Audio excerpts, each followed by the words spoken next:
Hola, soy Vivi Y yo, Merced. y esto es Maizoreando, Aquí hablaremos sobre la práctica de Ashtanga Yoga tradicional. desde nuestra propia experiencia. ¿Nos ¿Nos acompaña? acompañas?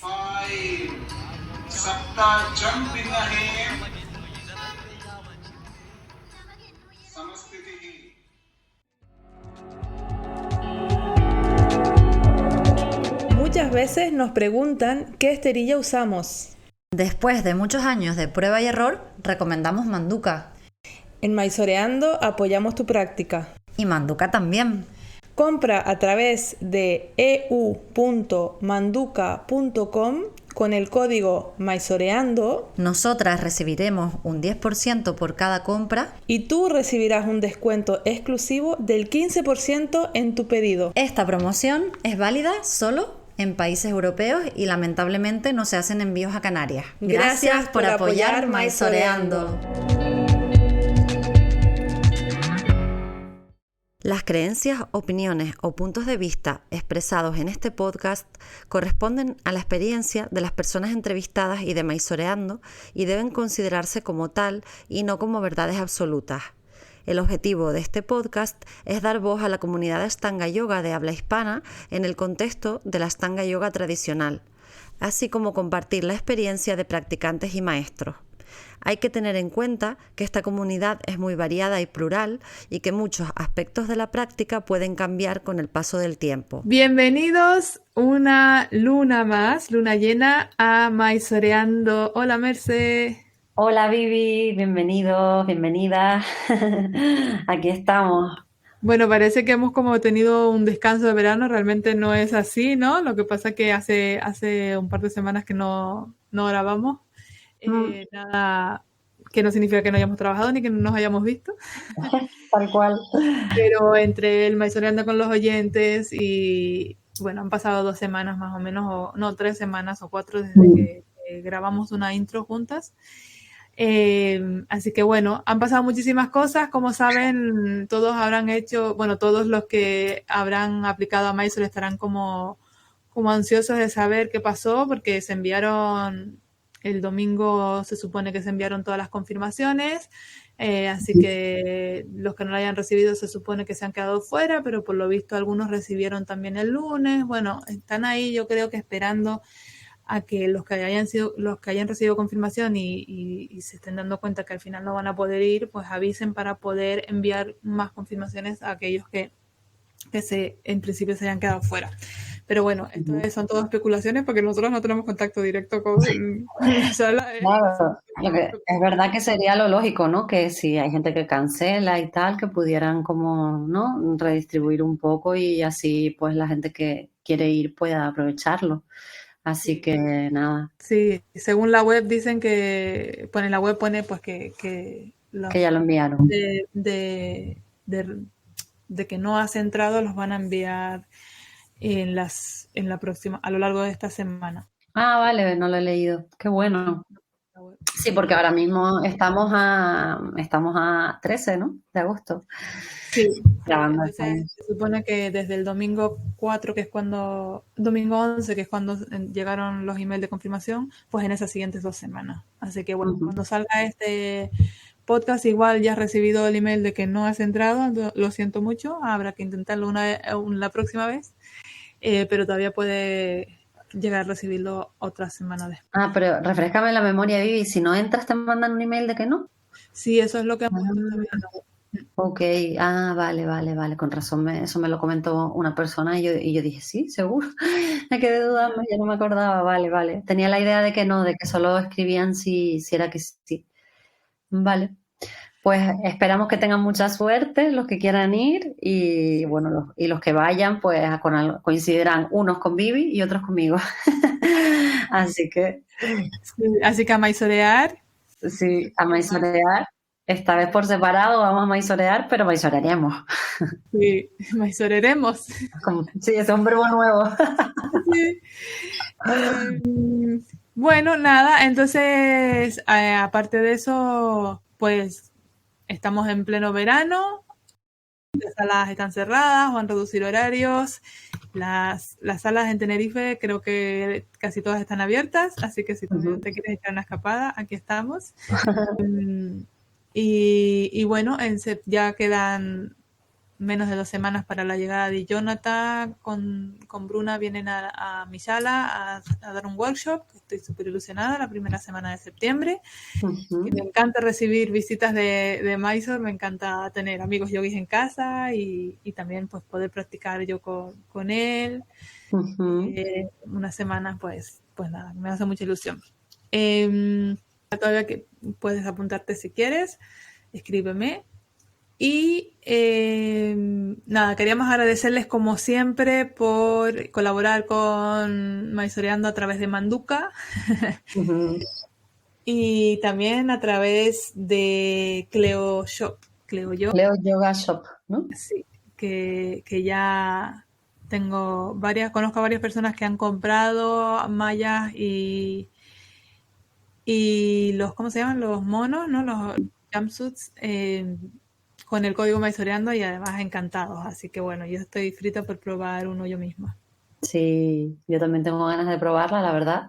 Y bueno, creo que tarde o temprano llegará, ese momento. Usar el código Mysoreando para tanto Manduka, que tendréis un 15% de descuento, y para Cleo Yoga Shop, que es un 10% de descuento. Sí, y nada, pues y de resto, ¿qué más? Pues nada, yo estoy pre-vacaciones, así que con muchas ganas. Y nada, la verdad es que ya se va viendo el final de la temporada, ¿no? De Mysoreando, de la tercera temporada, que fuerte, ¿no? 3 temporadas, ¿no? Sí. Que hemos hecho. Y bueno, no sé si querías decir algo más, Vivi, de... Bueno, lo único, ahora les dejamos con la entrevista de Alexia, la segunda. Eso, quería hablar de la entrevista. Sí. Exacto. Por eso. Que la entrevistada Alexia, pues repetimos, esa entrevista la hizo Vivi, porque aprovechó que estaba en un retiro y yo la escuché después, como ustedes. Y fue súper, me pareció, se me pasó volando. Es una entrevista que creo que a mucha gente le va a servir, ¿no? Porque habla de cosas importantes que creo que todos, o sea, como temas que a todos nos tocan de alguna forma, ¿no? Como el tema de las crisis. Y bueno, y la verdad es que creo que les va a gustar.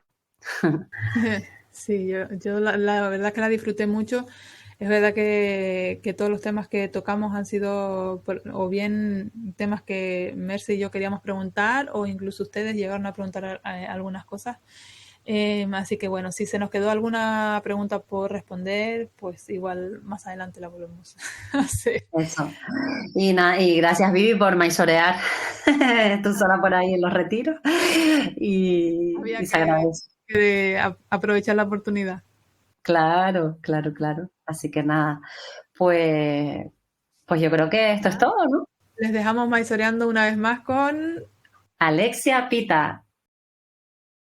La primera entrevista fue un exitazo y todos nos quedamos con ganas de más, aprovechando que estoy en el retiro de Alexia en Málaga, pues cómo no iba a aprovechar la oportunidad para volver a entrevistarla, además con dudas que nos han hecho los oyentes, temas específicos que queríamos hablar.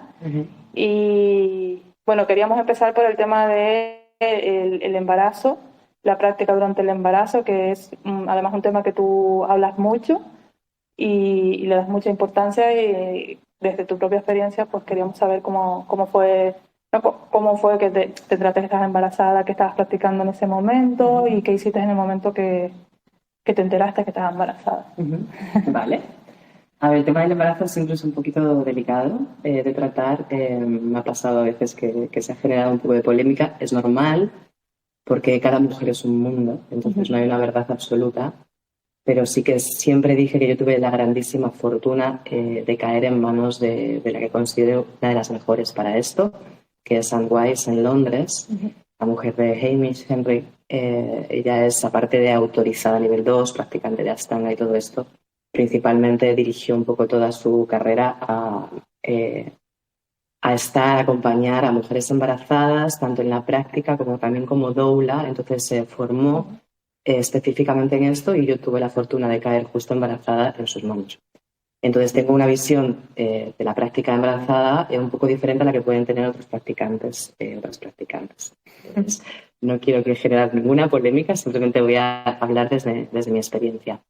Cuando me enteré todavía estaba en Madrid, todavía no había conocido a Anne y estaba practicando mi serie tal cual, porque uno no sabe que está embarazada hasta Claro. que entonces puedes estar haciendo TikToks y al día siguiente hacerte la prueba y estar embarazada. Mi caso en aquella época a nivel Asanas creo que estaba mitad de segunda serie, más o menos. Y me enteré que estaba embarazada y en ese momento la primera persona que se entera cuando estás embarazada es tu pareja y después tu profesor de yoga. Siempre es así, porque normalmente en el primer trimestre lo queremos mantener en general un poco en secreto porque no estamos seguros, pero de repente el profesor de yoga está en tu vida ya desde el segundo uno. Recuerdo que llamé a mi profesor y sí que me guió bien en este sentido, que me dijo el primer trimestre no se practica. Hoy en día sí que veo a muchas practicantes practicar desde el segundo uno, en el primer trimestre. Mi recomendación es no hacerlo, pero igual que mantenemos un poco de secreto durante el primer trimestre por inseguridades y porque todavía eso no está afianzado y no tenemos la seguridad total de que el embarazo vaya a salir bien, pues también coherentemente está bien que paralicemos un poquito tanta actividad física y nos dediquemos a asegurar que eso está bien y a cuidarnos, ¿no? Entonces fue mi caso, no me generó ninguna perturbación porque estaba contentísima con la noticia. Además, siempre digo que no son 3 meses, porque cuando te enteras ya ha pasado casi siempre un mes, entonces pasa súper rápido, merece la pena. Más que nada porque si te pones a hacer las cosas que estabas haciendo, no vas a estar segura del todo. Y va a haber miedos, va a haber cosas que te perturben. Entonces no creo que sea bueno tampoco mentalmente y emocionalmente, porque al final ya estás cuidando a alguien, ¿no? Yeah.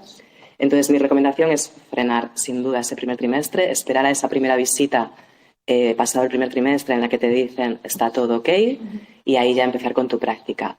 Si la práctica está muy consolidada, es una persona que lleva muchísimos años practicando, incluso ya ha tenido otros embarazos, tal vez puede moverse ligeramente, pero hay que tener muchísima conciencia de lo que se está haciendo. Una cosa es hacer movimientos suaves y otra cosa es seguir haciendo lo que estabas haciendo, claro, que me parece súper agresivo. Una vez que empezamos el segundo trimestre, empezamos con la práctica hasta el final. O sea, puedes practicar hasta los 2 días antes de parir. Yo estaba practicando, pero con una adaptación de toda la serie, tanto en el segundo trimestre, porque además va variando según los cambios que también va habiendo en tu cuerpo. Yo aunque estaba practicando en aquel momento segunda serie, y ya caí en manos de Anne en Londres y me dijo solo primera serie. Sí que se pueden dar algunas tonterías de segunda serie súper modificadas, pero yo me quedé muy feliz con mi primera serie. Encontré en la práctica del embarazo una práctica muchísimo más suave, muchísimo más humilde. Sentí, creo que os lo comentaba ayer aquí en una cena, sentí que ya era mamá desde el segundo uno y que ya no era lo que yo quería o lo que yo necesitaba, sino que ya estaba cuidando de otra persona. Entonces, todo el enfoque fui muy bien guiada porque me enfocaron desde esta suavidad, pero yo también sentí internamente que necesitaba esa suavidad. Me fue increíble, creo que en la práctica del embarazo, aparte de esa conexión que tienes ahí y ese cuidado hacia tu bebé, es una práctica en la que principalmente te quieres mantener en el yoga, más que nunca. Te quieres mantener en un control de la respiración que te va a ayudar luego en el parto. Te quieres mantener en ese amor y en esa suavidad y quieres llegar ágil, de alguna forma, en forma al parto, pero nada más. A mí, concretamente, no me hizo falta nada más. Y luego hay una cuestión anatómica, fisiológica, física, que en el embarazo todos los órganos cambian de posición, nuestra anatomía cambia por completo. Entonces, hay cosas que aunque nos parece que porque estamos en forma, porque llevamos muchos años practicando, podemos hacer y nos sentimos súper poderosas porque embarazadas podemos hacer Karandavasana y Kapotasana, no es bueno físicamente para lo que está sucediendo en el embarazo y para lo que luego va a suceder en el parto. No queremos presión abdominal, no queremos un exceso de bandas. Es muy difícil hacer un Karandavasana sin hacer un trabajo abdominal potente. No queremos unas extensiones súper profundas porque puede haber una diástasis abdominal, que hay muchas además, cómo hacemos un Kapotasana sin una extensión súper profunda. Entonces es como encontrar el sentido, lo que siempre digo, ¿no? Realmente, ¿para qué estoy haciendo esto? ¿Me vale la pena hacer esto? Queremos llegar al parto, siempre digo, desaprendiendo un poco los bandas, que esto ayer lo contaba en la cena y no lo sabían. Hay un trabajo que en un momento dado es un poco contrario al que hacemos en la práctica. Entonces, si vamos a hacer un trabajo un poco contrario para el parto, porque tenemos que exhalar y abrir el canal en vez de contraerlo, el canal por donde queremos que salga nuestro bebé. Entonces hay que hacer un trabajo que yo hago y que me encanta hacer de respiración y de visualización, que es bastante diferente al contraer. Entonces, llegar con un suelo pélvico en forma es fantástico, pero llegar con un suelo pélvico que se ha excedido en el trabajo puede ser muy contraproducente. De hecho, muchas veces hay partos mucho más largos, problemas para dilatar, cesáreas, que los puede haber igualmente por otras razones, porque un parto es que no hay un parto igual, no hay una mujer igual, cada experiencia es diferente. Igual alguien que ha estado haciendo tercera serie le ha salido fenomenal. Pero bueno, yo creo que los profesores también nos tenemos que agarrar a algo más generalizado en este sentido de lo que creemos que va bien, lo que creemos que va mal, según los cambios físicos, reales y científicos que sabemos que hay en un embarazo según cada trimestre. Entonces, mi recomendación es abordarla desde un lugar muchísimo más suave. Y una vez diste a luz, ¿cómo y cuándo retomaste tu práctica de asana? Dejé pasar otro trimestre, mínimo tendría que ser esa cuarentena que todos conocemos, vulgarmente se llama cuarentena, pero deberíamos de dejar pasar eso. Hay gente que empieza también casi al segundo 1. Yo tuve como una necesidad ahí de empezar, no al segundo 1, pero no sé, pasó un mes y dije, ay, ¿puedo ir ya? Y Anne me dijo, no, quédate cuidando a tu bebé, quédate en esos momentos descansando, quédate haciendo otras cosas, ya tendrás tiempo a esto. Y lo agradecí un montón, porque también salimos del parto, primero que nuestra anatomía de nuevo ha cambiado por completo, salimos totalmente descoyuntadas físicamente, tenemos que asimilar esa nueva situación en casa, hormonalmente y emocionalmente está todo disparado, entonces me parece maravilloso, qué menos que tener esa cuarentena para asentar todo esto. El sueño ni te hablo, entonces, ¿por qué no descansar? Yo siempre, tanto en el embarazo como en este primer trimestre, y en todas las partes que no practiqué, yo siempre estuve haciendo yoga, porque hay millones de formas de hacer yoga. Y de hecho, lo aproveché para hacer esas cosas que a veces no tenía tanto tiempo. Pues tenía más tiempo. Recuerdo que en el primer trimestre de embarazo me apunté a una formación de nutrición ayurveda, de masaje ayurvédico. Después es como que me puse a leer un montón de filosofía. Ya cuando el primer trimestre de bebé, no, estuve más centrada en el bebé que leyendo nada, intentando dormir en los tiempos muertos.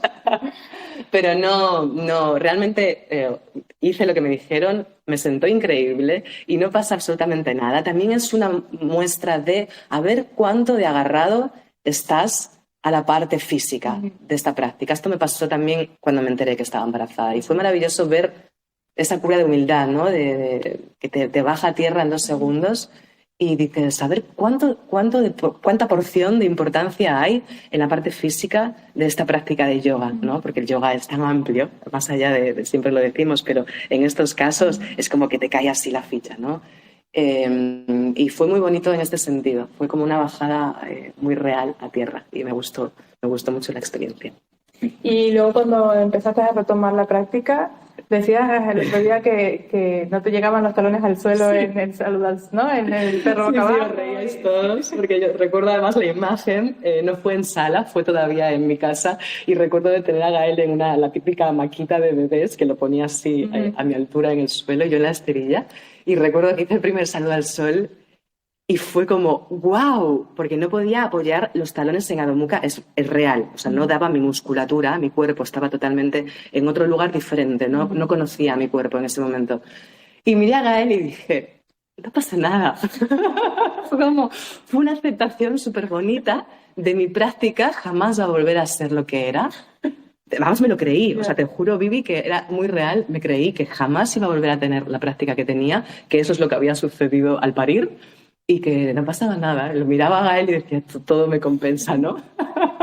Luego esto no es real, no es real. Enseguida vuelves a apoyar los talones en el suelo. Pero me dio también para entender, fue muy bonito, porque además en esa época pues era más joven, ahora ya he pasado más lesiones, más dolores, más crisis. Pero en aquella época, que todavía era más joven, me dio mucho para... Y bailarina, que todos sabéis, entonces venía también con una forma física, me dio para entender a la gente que no tiene tanta facilidad. Fue como, ok, esto es lo que siente una persona en el perro. y me ayudó, fue como que el volver a recuperar mi cuerpo, el pasar por todo este proceso me ayudó también a entenderlo desde fuera, a entender otros cuerpos, ¿no? Pero enseguida luego se va recuperando, todo vuelve a su sitio. Y es súper natural. Algunos dicen que incluso mejor, ¿no? Sí, en mi caso fue para mejor, también porque el momento que tenía para la práctica era tan sagrado. Claro. Yo pasé, fue muy bonita mi maternidad. Tuve la suerte de que estaba acompañada por mi pareja en Londres, que tenía un trabajo increíble ahí, y pude dedicarme solo a la maternidad todo ese principio. Pero bueno, es una demanda brutal. Entonces, era mi único momento, ese era el momento que iba a la sala, era tan sagrado que, claro, el foco estás tan presente en eso que es para mí sí, fue mucho mejor la práctica después y mi cuerpo se recuperó súper fácilmente y nada, no hubo problema. Bien, pues entonces con eso yo creo que tenemos bastante englobado lo que fue tu experiencia en la maternidad y lo que tú recomiendas, ¿no? Porque una de las cosas que te he escuchado decir mucho es que, pues, por ejemplo, que no es necesario hacer pincha cuando estás... Que no es necesario todas esas cosas. La misma pregunta que digo, pero a la gente, cuando tampoco estamos... ¿Para qué? ¿No? ¿Para qué haces esto realmente? ¿Tiene sentido para ti hacer esto? ¿Tiene sentido, viendo un bebé creciendo en tu barriga, realmente hacer pincha? Porque si lo tiene, ojo, yo no soy nadie para decir nada, pero ¿realmente tiene sentido hacer pincha, hacer un catching, hacer capotásanas? Si tú sabes que físicamente eso no puede ser del todo bueno, hay como cierta duda en que eso pueda ser bueno, por una cuestión de anatomía, por una cuestión de cómo vas a llegar al parto también, en cuanto a los bandas, en cuanto a la diástasis abdominal. ¿Realmente es tan importante para ti? Porque eso también es una reflexión del por qué, ¿no? ¿Por qué esa parte física es tan importante? Si tú físicamente estás moviendo tu cuerpo hasta el día antes de parir y además llegas súper en forma al parto, si la práctica te va a estar acompañando igualmente, pero ¿por qué tienes que estar en ese punto, ¿no? Yeah. En el que estabas antes de parir? Si todo ha cambiado, en el momento que te quedas embarazada todo cambia para siempre, pero para siempre. Yeah. Entonces ahí empieza un primer cambio y hay que aceptar ese primer cambio que viene desde otro lugar, ¿no? Bueno, hablando de aceptación, una de las preguntas que nos hacían era sobre la frustración que se puede llegar a sentir cuando estás durante mucho tiempo, años quizás, en una postura. Esta pregunta tiene dos vías, ¿no? Porque por un lado puede ser que aunque avances en la práctica haya una postura que te siga costando mucho y que como que te frustra porque no la llegas a conseguir como tú quieres conseguirla, o porque, pues no sé, por ejemplo, yo estuve 3 años para levantarme de los dropbacks. Yo la verdad que no recuerdo que me frustrara mucho, tenía mucho trabajo, pero sí entiendo que hay personas que se frustren. Bueno, creo que cuando sucede esto hay que hacer un chequeo. Es un chequeo importante, un reseteo de a qué le llamamos avanzar y a qué le llamamos estar estancado. Sí. Porque realmente, si alguien piensa que durante años ha estado en la misma postura o que durante años no ha avanzado, es que el foco está única y exclusivamente en esa última postura, no en la práctica, ¿no? Entonces hay que hacer un reseteo urgente.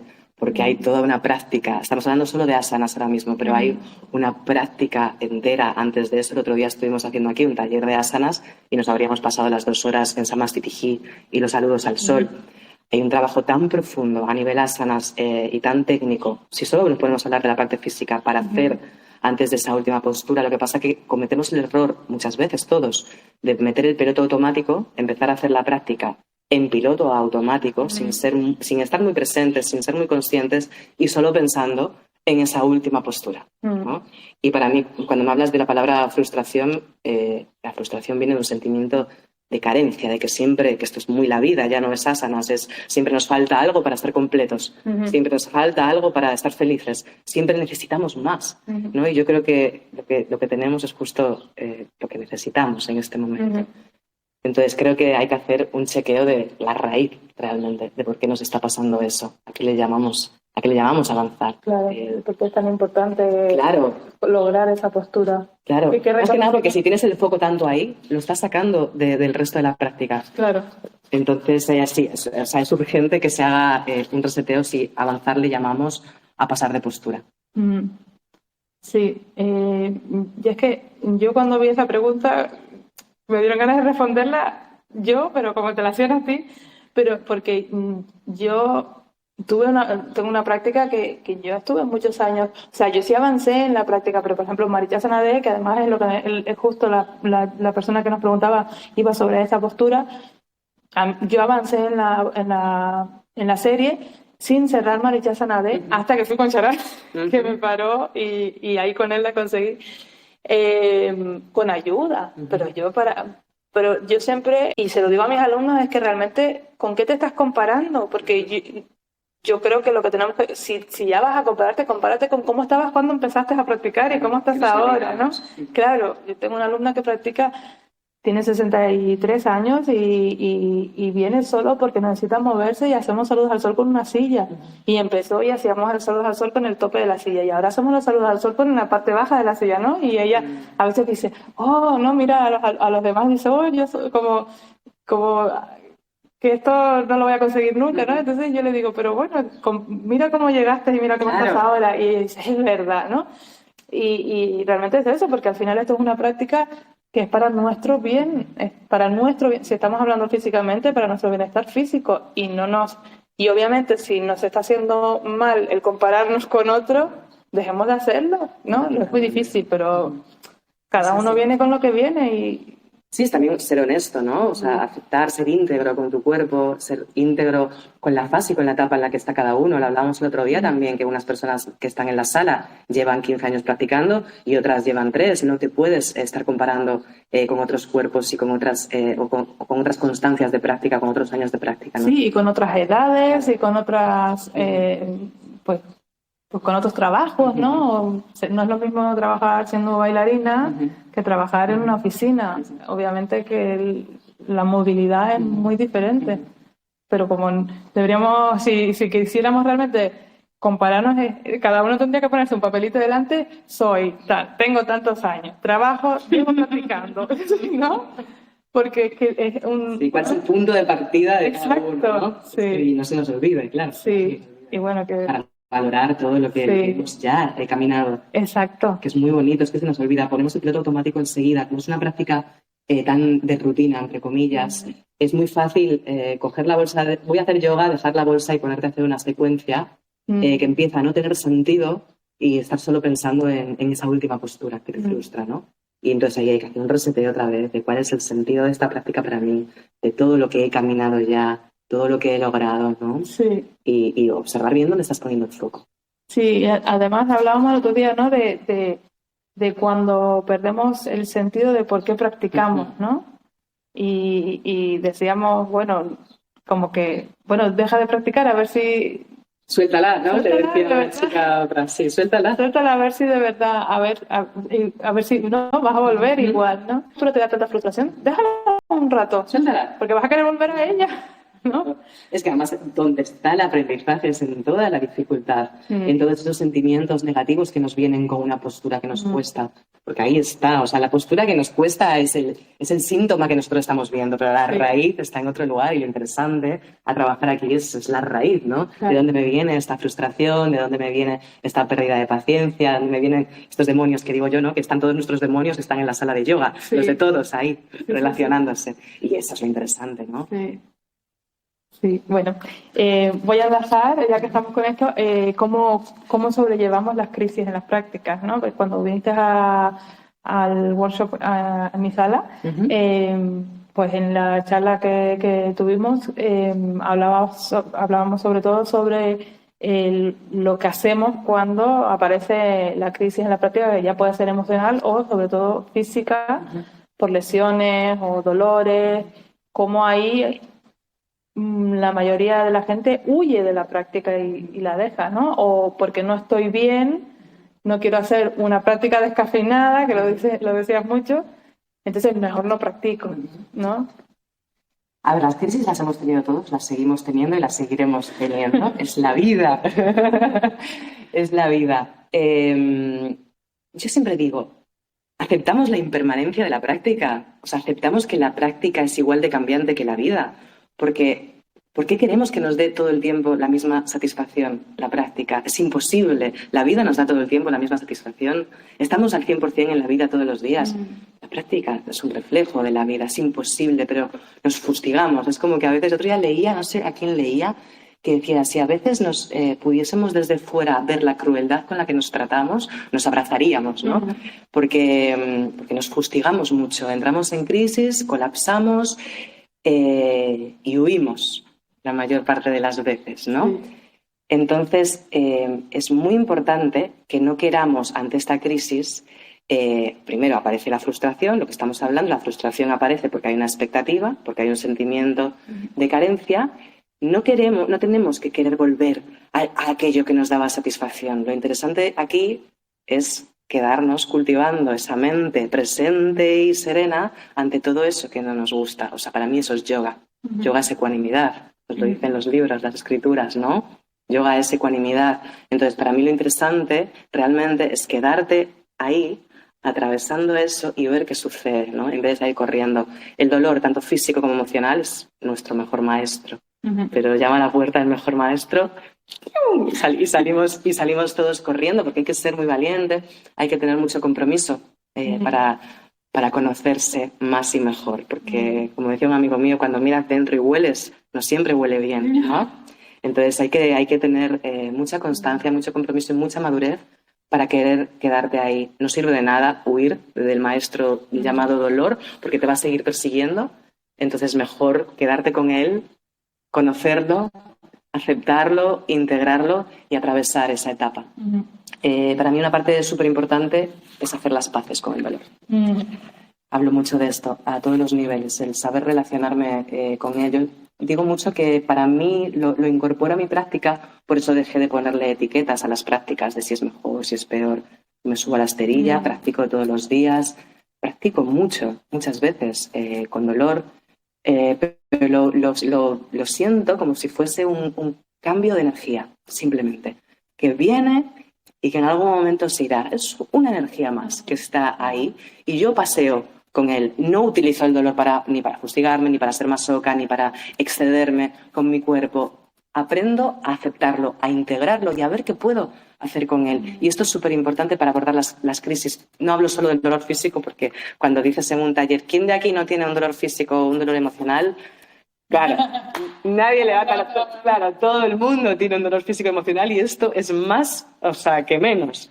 Es decir, vamos a pasar muchas más etapas en las que no sea todo ideal, que las que sea todo ideal, como aquí en el retiro, con los pajaritos y todo dedicado única y exclusivamente a la práctica, ¿no? Es maravilloso, pero también estamos en una burbuja, esto no es la vida. Entonces, para mí hay un concepto súper importante que es aprender a hacer las paces con esto que no me gusta, pero no mirando hacia otro lado. Es como, bueno, en la vida pasa mucho esto, ¿no? Hay gente que de repente tiene un trauma, un disgusto enorme, un problema muy fuerte emocionalmente y lo que quieren es taparlo, mirar hacia otro lado, salir corriendo, estar entretenido todo el tiempo para no pensarlo. Es que eso va a estar ahí igualmente si no haces nada. En algún momento va a explotar, entonces lo mejor que puedes hacer es aceptarlo, llorarlo, si necesitas llorarlo y llamar a un terapeuta probablemente, ¿no? Sí. Pues en la práctica es lo mismo, o sea, tenemos esto que también es súper terapéutico, pero necesitamos saber integrarlo. No tenemos que querer siempre tener el estado ideal, porque entonces la práctica va a pinchar, voy a abandonar y me voy a bajar de este barco enseguida, ¿no? Hay que crear un hábito sólido, o sea, esto requiere entrenamiento. Sí. El hacer las paces con el dolor y mantenerte ecuánime ante lo bueno, ante lo malo, requiere de mucho entrenamiento. Y el entrenamiento se hace subiéndote la esterilla. Pero bueno, sí que funciona mucho cuando estás en crisis hacerte la pregunta otra vez de ¿para qué hago esto? ¿No? Muchas veces en los talleres, bueno, tú me conoces, pero hago una meditación como al principio, una meditación, una reflexión, no sé cómo llamarlo, en el que digo, realmente, ¿por qué haces yoga? ¿Para qué te levantas cada día? Y cuando uno piensa esto realmente de una forma profunda, nadie me ha dicho nunca para agarrarme la mano en Marichasana D o para tener el cuerpo más flexible. Aunque eso sea una consecuencia, aunque eso sea incluso una primera razón por la que empiezas, nadie que lleva un tiempo practicando, el sentido de su práctica es ese, pero nos olvidamos.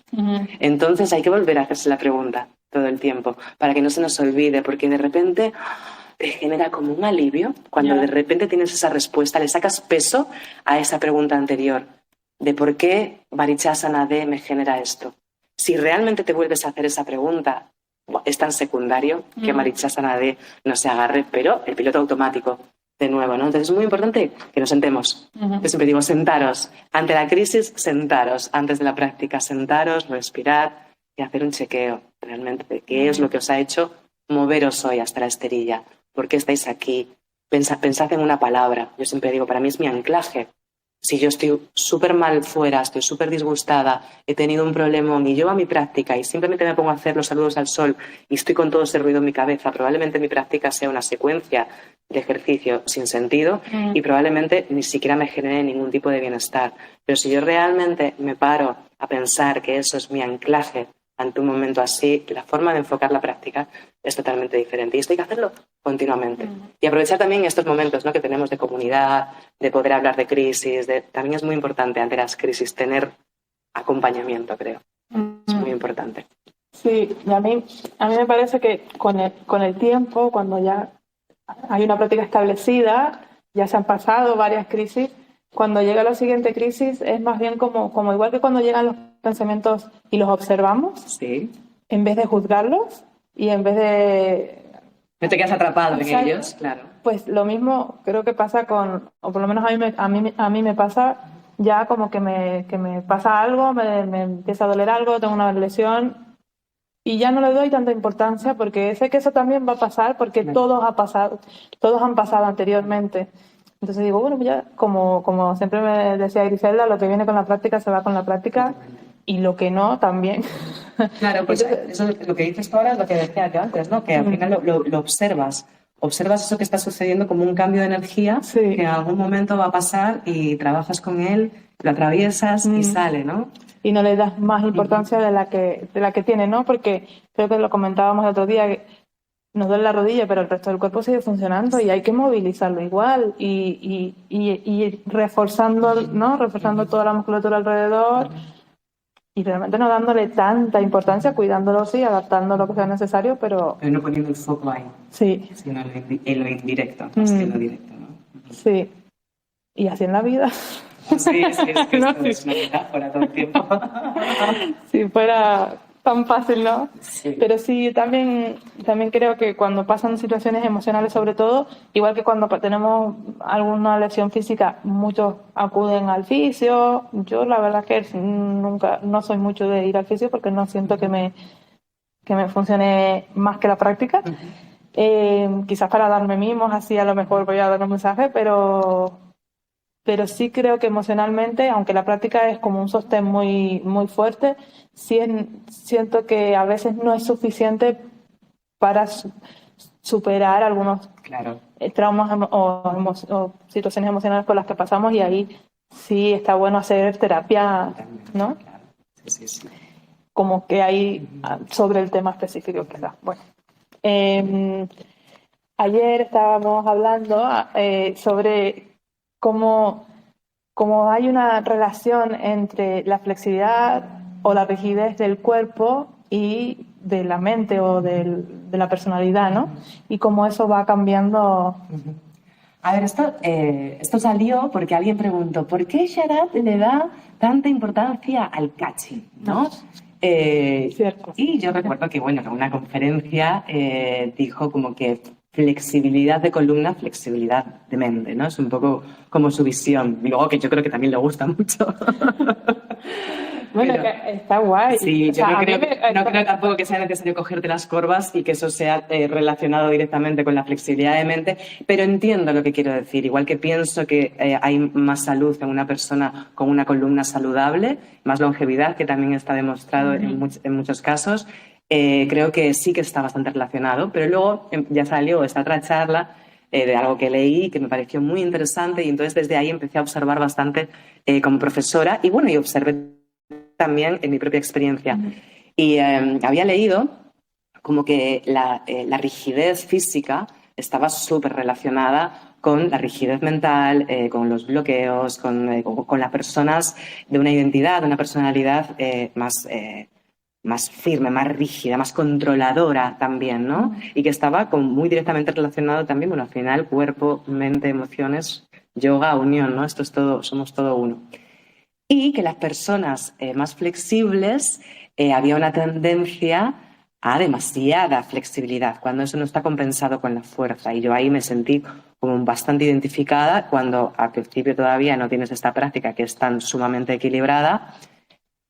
A una persona muy flexible normalmente le cuesta más poner límites. Y todos los que estaban en la mesa empezaron como a analizarse y a analizar a personas que conocían o los que son profesores y a todos como que nos cuadraba mucho. A mí me cuadró cuando lo leí y dije, wow. Y entonces he visto procesos de gente más rígida, con mente más rígida, con patrones mucho más rígidos, más controladores, con cuerpos muy acordes a eso, que con la práctica he ido viendo la transformación tanto en cuerpo como mentalmente, en vida y en patrones. Y físicamente, en los flexibles, he visto lo mismo, incluida yo, de ser excesivamente flexible, excesivamente laxa y tener una tendencia a no pasa nada, todo está bien, todo puede pasar por encima y no saber poner límites, a ir compensando eso con la fuerza física, que se va a una fuerza interna instantáneamente y uno cambia esos patrones, ¿no? Y me parece entonces todavía más apasionante la práctica porque me parece de la práctica más equilibrada que hay a nivel fuerza y flexibilidad, tanto física como mental. De hecho, hablábamos ayer como que todos estábamos muy de acuerdo en que nuestro viaje a Mysore, lo que más nos da a todos, lo que más recibimos allí es como esa sensación de fuerza interior, ¿no? Pero siempre volvimos curiosamente mucho más fuertes, con mucha más fuerza exterior, ¿no? Como que va totalmente relacionado. Lo decíais también el otro día a dos alumnas aquí, como que sentíais que la práctica, no sé si empleasteis la palabra, que os había empoderado, que os había dado la sensación de que podíais superar límites, ¿no? Que pensabais que teníais, que no erais seres tan limitados. Sí, y es algo que sigue pasando a lo largo de la práctica, porque en mi caso yo me acuerdo que cuando la primera vez que hice un Utthita sin ayuda y me aguanté ahí, me sentí tan poderosa, imagínate, ¿no? Luego cuando me agarré Varichasana B por primera vez sola, que yo soñaba que alguna vez me fuera a salir fácil, hasta que me sale fácil, ¿no? Y así como que ya pasaste un límite que te creías imposible, luego llega otro y otro y otro, ¿no? Y es como que cada vez se nos van cayendo más fichas, ¿no? Como le que vamos quitando la cáscara, ¿no? Las capas a la cebolla.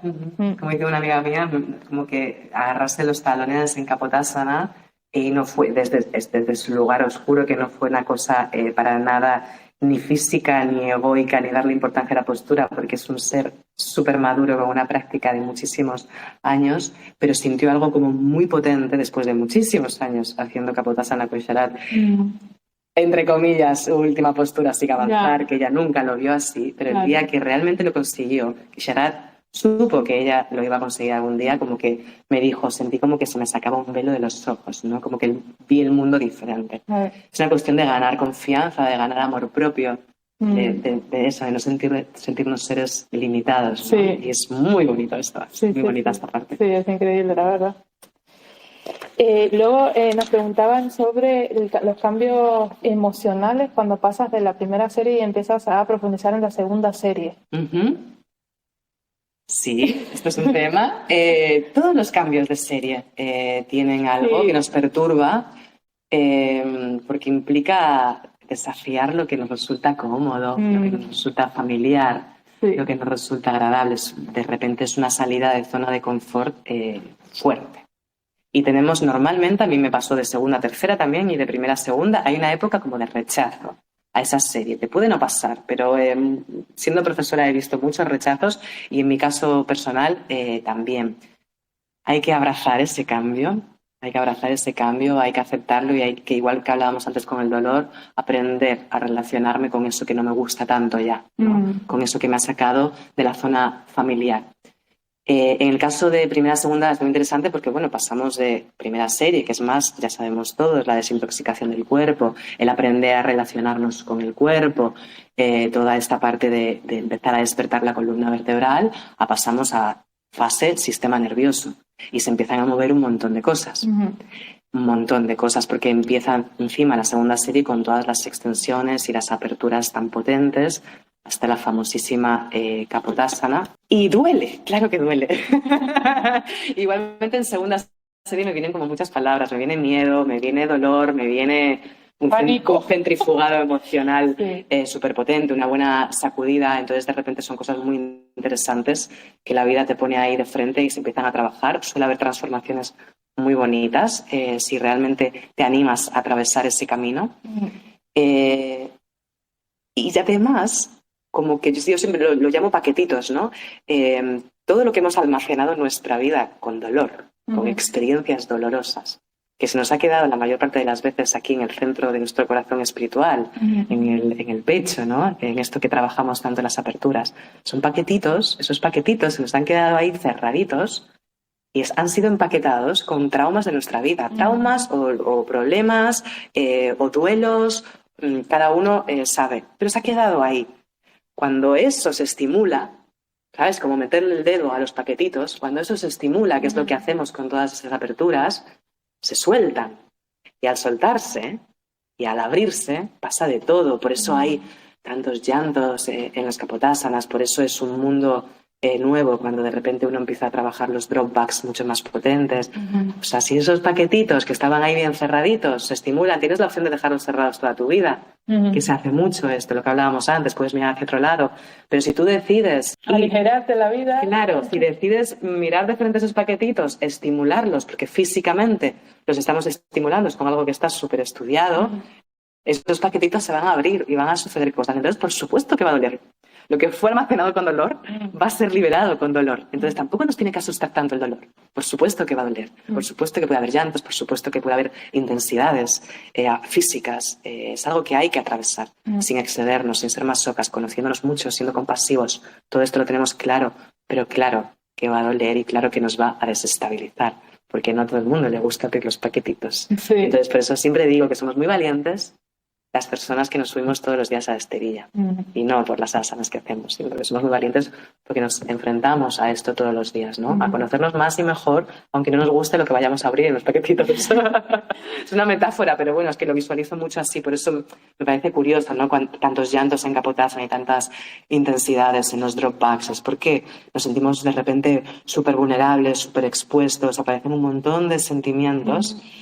Abracémoslos, porque de ahí salimos más transformados y más liberados. Y esos lo hemos aprendido prueba y error, ¿no? Porque hay mucha gente que ya ha pasado por eso y es muy bonito, es muy bonito. Entonces hay que abrazar ese cambio de series, hay que darle una oportunidad. Yo me lo digo ahora también a mí misma, porque tercera serie me generó cierto rechazo en un punto, me sentía muy cómoda en segunda y me preguntaba, ¿para qué, no? ¿Para qué todo esto? Entonces como que me tuve que amigar con esa idea de tener que estar tan fuerte y tan estable todo el tiempo, ¿no? Y de primera a segunda pasa mucho esto. Sí, hay gente que dice que les cuesta dormir cuando pasan a segunda. Sí, es súper normal, sistema nervioso. Estamos jugando con el sistema nervioso. Lo estamos desestabilizando, porque cuando todos estos paquetitos se abren, todo se desestabiliza, hay más insomnio, puede haber más sueños, es súper normal todo esto. Es muy profundo, las aperturas de pecho y de corazón son súper profundas y son súper extremas. Entonces es normal que se desestabilice el sistema nervioso. Siempre digo que primero se desestabiliza para luego estabilizarse.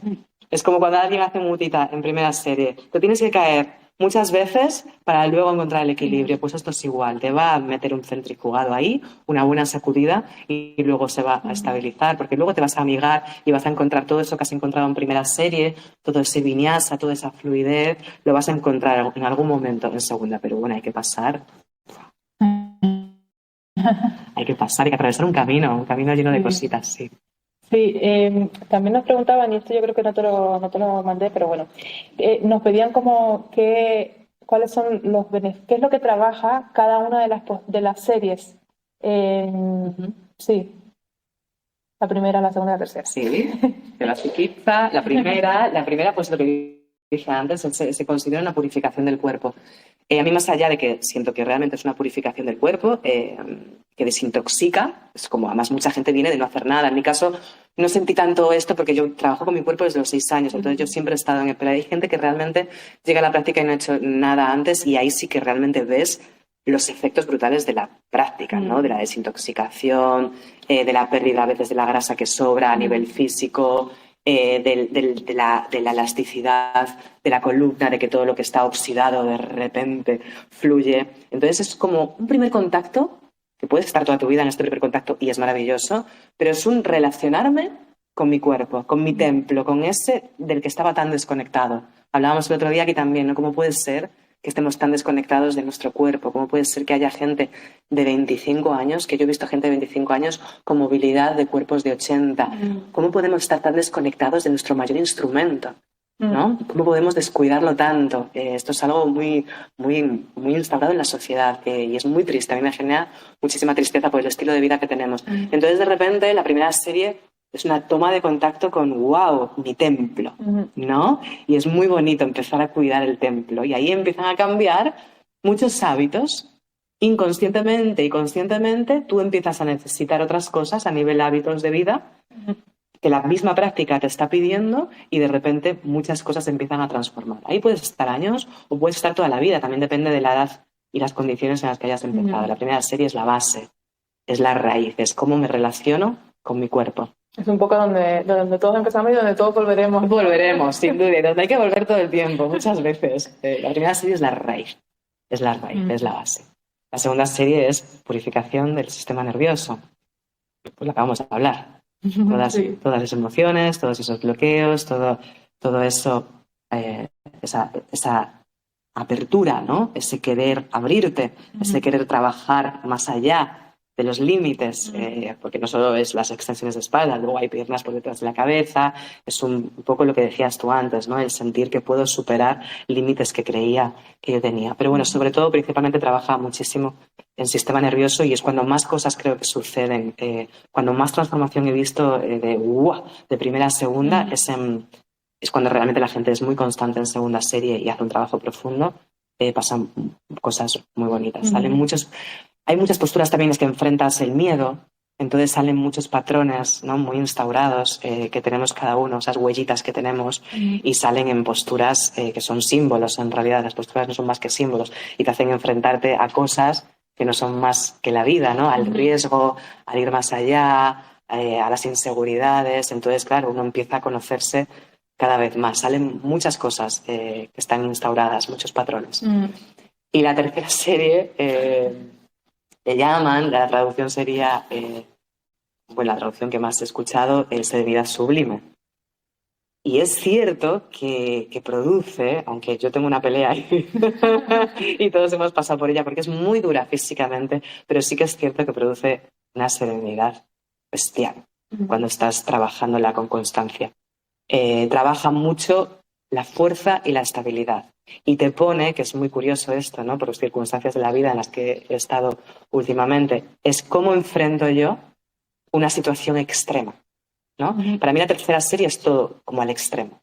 Entonces, al principio me costó porque yo decía, ¿qué necesidad? ¿No? Veía la parte física y decía, ¿qué necesidad tengo yo de esto con 42 años de hacer esto? No le encontraba la necesidad. Si está tan bien primera serie y segunda serie. Y no le encontraba la necesidad. Si lo veía desde un lugar físico, me parece una barbaridad. Y decía, ¿qué necesidad tengo yo de esto? Pero cuando dejas ese lugar físico y te vas a la metáfora, al lugar mucho más profundo, ¿a qué significado tiene esto? He encontrado un montón de similitudes con la vida. rollo, o sea, hay posturas en las que he dicho, vale, Alexia, estás en una situación súper extrema en la que quieres salir corriendo, en la que colapsas. ¿Cómo puedes darle una respiración más a esto? ¿Cómo puedes controlar tu mente en este momento en el que tú quieres salir corriendo? Esto me ha pasado un montón de veces en tercera serie y es brutal. O sea, es brutal, porque de repente te ves trabajando esa fuerza, esa estabilidad, esa serenidad ante situaciones que realmente te desbordan, porque desborda. Físicamente es tan potente que hay cosas que te pueden llegar a sobrepasar. Entonces sí que he decidido cogerla muy a poquito a poco, como afianzar cada cosa que tengo, porque si no sentía como que me estaban dando más de lo que podía sostener y esta sensación no me gusta. Esto creo que tenemos que hacer un chequeo todos también en todas las series. Cuando realmente la serie te sobrepasa, te pasa por encima, hay que ser súper honesto, súper humilde y súper íntegro y entender que tal vez estamos sosteniendo más de lo que podemos sostener. Y entonces este trabajo, si voy poquito a poco y por partes, me ha hecho muy bien y le he encontrado todo el sentido. También a la tercera serie que me costaba un poco encontrárselo.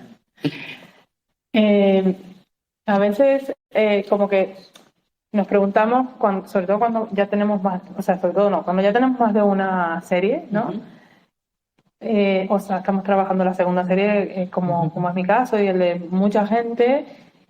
¿Qué día, o sea, cuando estamos más flojos, nos sentimos más cansados, cómo saber decidir si ese día hago mejor primera o hago segunda? Yo ya me he tomado como, no, vamos a intentar hacer segunda todos los días, aunque sea, si no puedo ponerme la pierna detrás de la cabeza, la hago el amago, ¿no? Es como para mantener esa energía, porque si no, como, ay, esta semana solo hice segunda una vez, ¿no? Que a veces pasa.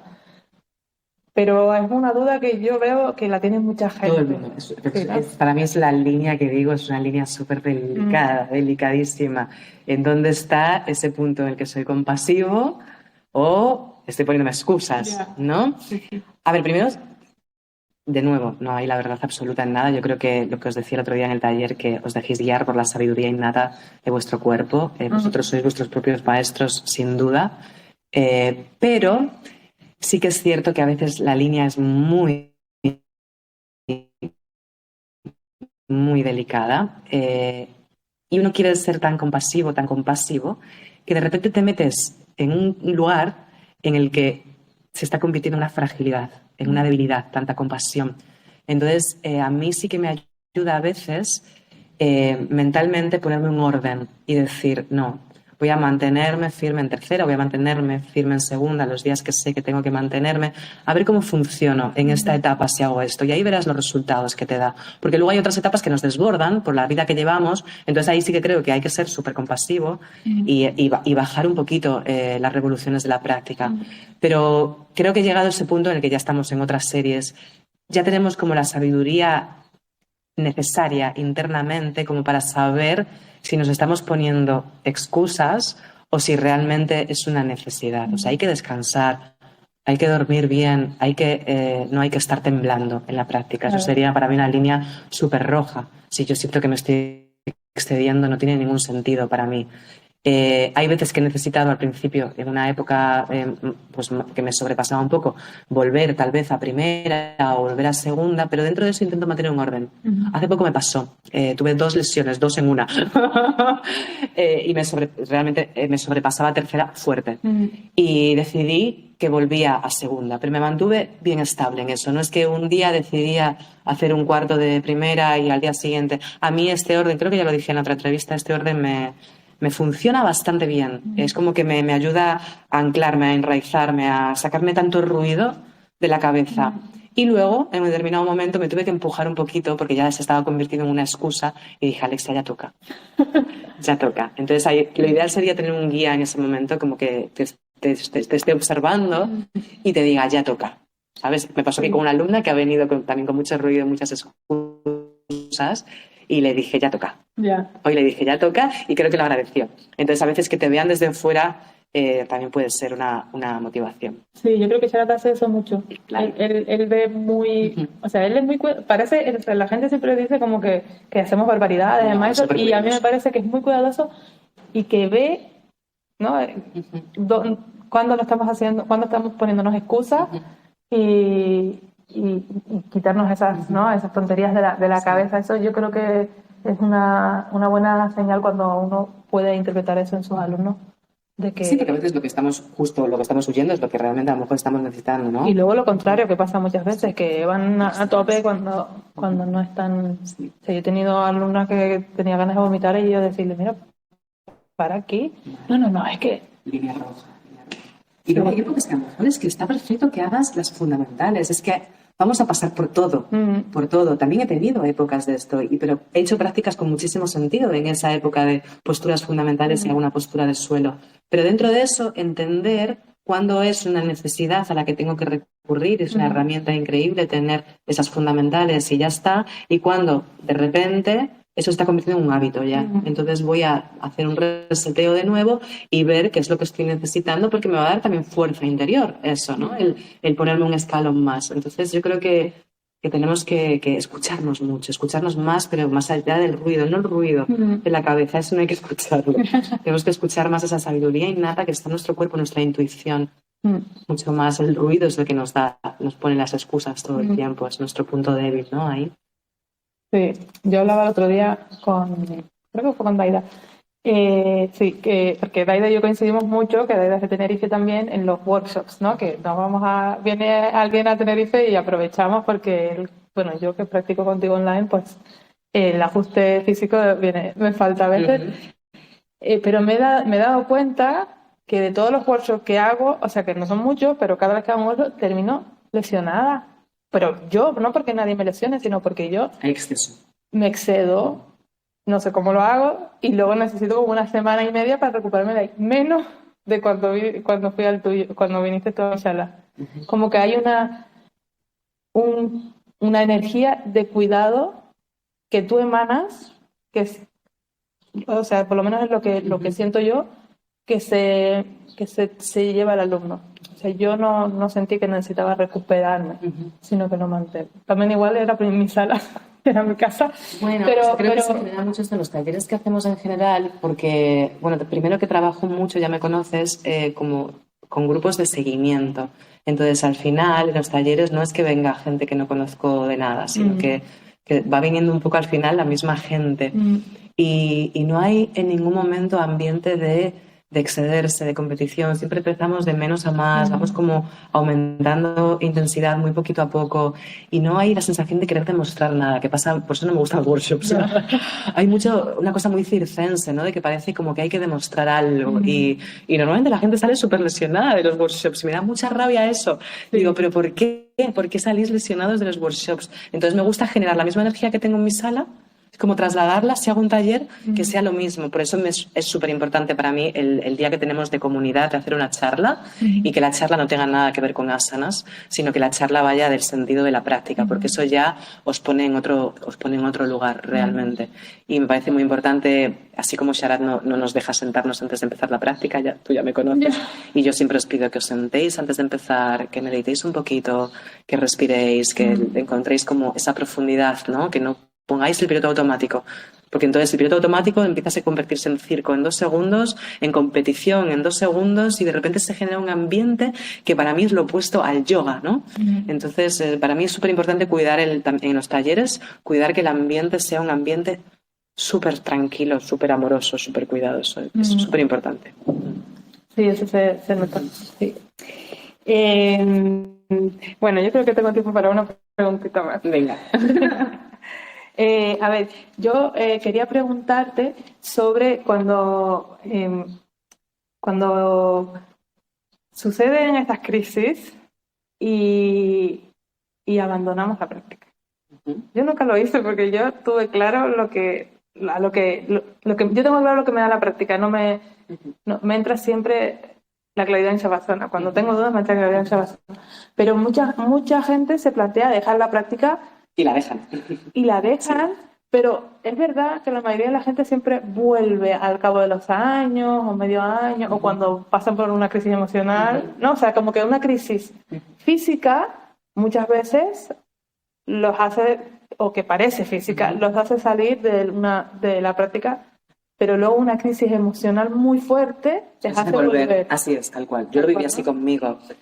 Pues ya os conté que al principio de todo estuve 1 año y medio súper enganchada y súper metida en la práctica y lo dejé por completo, y la mayor crisis de mi vida, eso sí que era una crisis, que fue el duelo más grande de mi vida, la muerte de mi mejor amigo, me volvió a llevar a la práctica, ¿no? Entonces, al final, lo que tú te piensas que es una crisis y que te está sacando de la esterilla no es una crisis, es ruido mental en tu cabeza que no sabes gestionar. Claro. No tienes las herramientas todavía para gestionarlos. Es totalmente válido.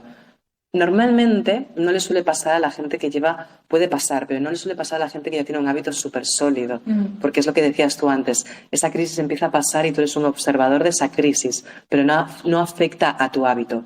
Puede afectar a la forma de tu hábito, a que no estás tan fuerte físicamente, a que estás un poquito más desmotivado, pero hay algo que tú sabes que si permaneces ahí, eso va a pasar, como quien ve un proyector, ¿sabes? Una película pasando y en algún momento va a resurgir otra vez. Pero cuando no se ha hecho el entrenamiento no físico, el entrenamiento del que hablamos, de la ecuanimidad ante lo bueno y ante lo malo, cuando no se ha hecho ese entrenamiento no se ha generado un hábito tan sólido como creemos.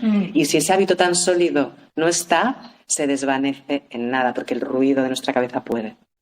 Porque es mucho el ruido. Entonces, el ruido se convierte en excusas, en trampas mentales que nos ponemos, real, probablemente de nuevo a la esterilla. ¿Y tienes algún consejo práctico para aquellas personas que hay algún momento para practicar o el levantarse más temprano para poder practicar porque su vida no lo... Yo te diría que primero de todo sacarnos la expectativa y sacarnos la extrema exigencia, porque eso lleva también a la culpa. Cuando uno se acostumbra a que la práctica tiene que ser 6 días a la semana y durar 1 hora y media, si no hace eso, se piensa que está haciendo algo mal. Error. Entonces, otra vez, de nuevo, reseteo ante una crisis, porque si hay una crisis real, ahí sí que toca ser amoroso y compasivo. Entonces, a mí me funciona mucho convertirlo en un ritual sanador, porque si estoy mal necesito sanar. Entonces, si necesito sanar, necesito un espacio que yo me cree y un momento que yo me cree para ese ritual sanador. Y ese ritual sanador puede durar 20 minutos. Pero esos 20 minutos realmente me van a sanar. Y desde ahí no tiene que haber expectativa, no tiene que haber culpa, tiene que haber el sentido de por qué practicas.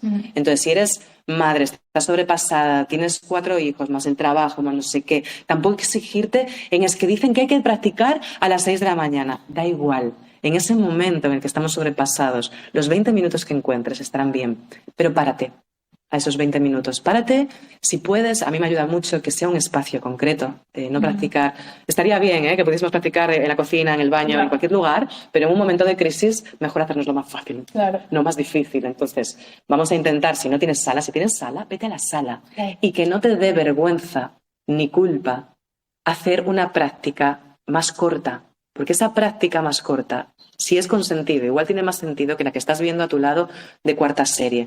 Entonces, que no te dé, si tienes la suerte inmensa de tener una sala en tu ciudad, vete, porque ahí tienes tu ritual sanador y tu templo. Entonces, aprovecha eso, aunque sea vete, siéntate un ratito, conecta con la respiración de los que tienes alrededor, déjate sostener por tu profe y estate 20 minutos si no tienes más. ¿Quién no tiene 20 minutos?